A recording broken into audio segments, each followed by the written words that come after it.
Welcome to Conscious Female Brands. I am Nathalie Saunderson, and this video is going to be assessing your worth as a woman in business.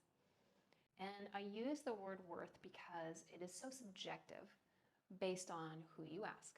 And I particularly chose to shoot this video in my home.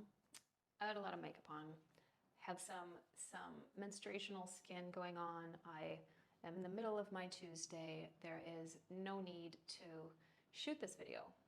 I don't have any desire to get gussied up and professionally discuss women and their worth in the workplace. And that's precisely why I wanted to shoot it at this moment. And when we look at the history of women's worth, it often has to do with how valuable we were for other people.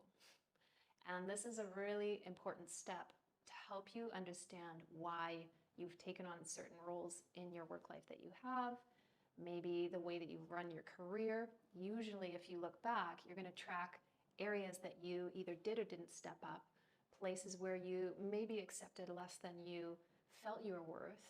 Maybe there was a period where you even felt like you had to work harder to prove your worth. And all of it stems from the same issue. And that issue is you're placing your value on what someone else thinks about you. And the reason that this is such a big topic, especially for women, is because we often care naturally of what other people think of us. We naturally have the desire to have harmony around us. We love to be in situations and relationships where we're appreciated. We also do really well when we know that we're doing a job well done, when we're praised, when we're recognized, when we're seen. And in that way, it helps us feel valued for the things that we do and the ways that we show up. But the difference is, in the workplace, in a professional setting, what we've had to do quite often is to shape shift. We've had to learn to shape shift, right? Women in general don't necessarily have one or two modes. They have many. And we have many different ways of navigating our energy on a cyclical sense. We're tapped into different emotions. Parts of our life might be changing. Deeply personal aspects of ourselves are still going to be playing out when we show up in a professional context. And in many ways, the conditioning around a female in the workplace has been taught to keep that side of herself kind of in control or under wraps. And I feel that as we move forward, part of your incredibly magical, potential, influential, spiritual, and healing aspects to what you do in the world, it comes from you being fully yourself. It stems from you being in full alignment with all the sides of you.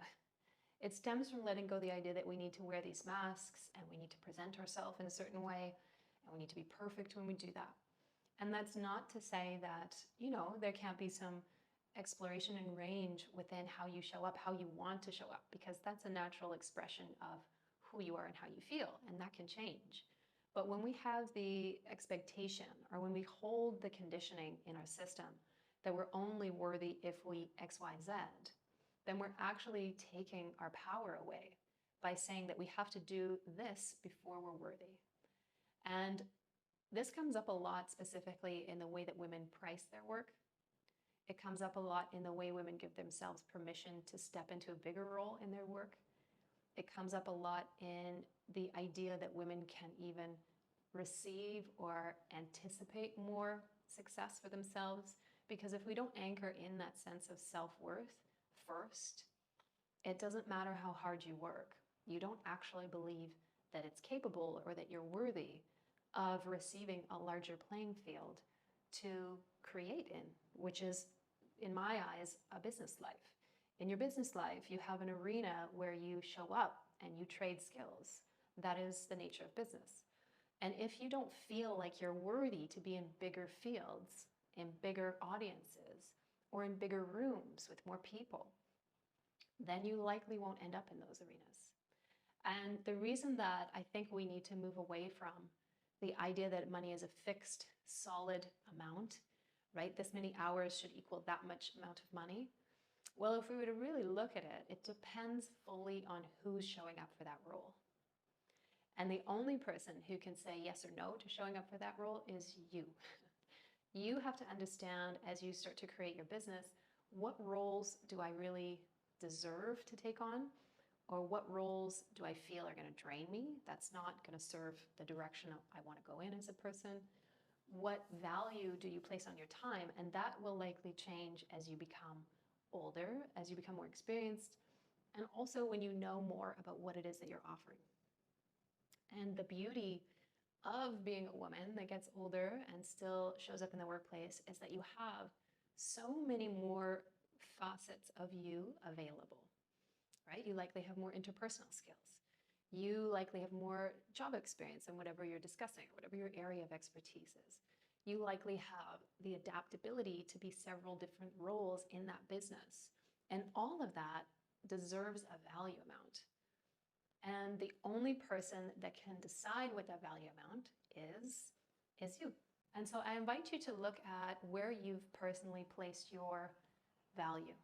Have you placed it in the praise or the permission that you've been given from an employer? Have you placed it in the amount of money that you feel you're capable of earning? Have you placed it in how many people like you? Have you placed it in how you look? Wherever you've placed a large amount of focus on making yourself feel worthy, that is an area to dig into, because you're actually inherently worthy of a lot of abundance in your life when you are completely yourself. When you're completely yourself, when you're able to show up and give and be exactly who you are with the skills that you have at this point in your life, you are the one that decides, what would I like in compensation for my time, presence, and energy? I hope this was helpful. I would love to see you in the next video. So if you haven't already, you can subscribe to Conscious Female Brands channel, and I look forward to speaking with you more. Take care.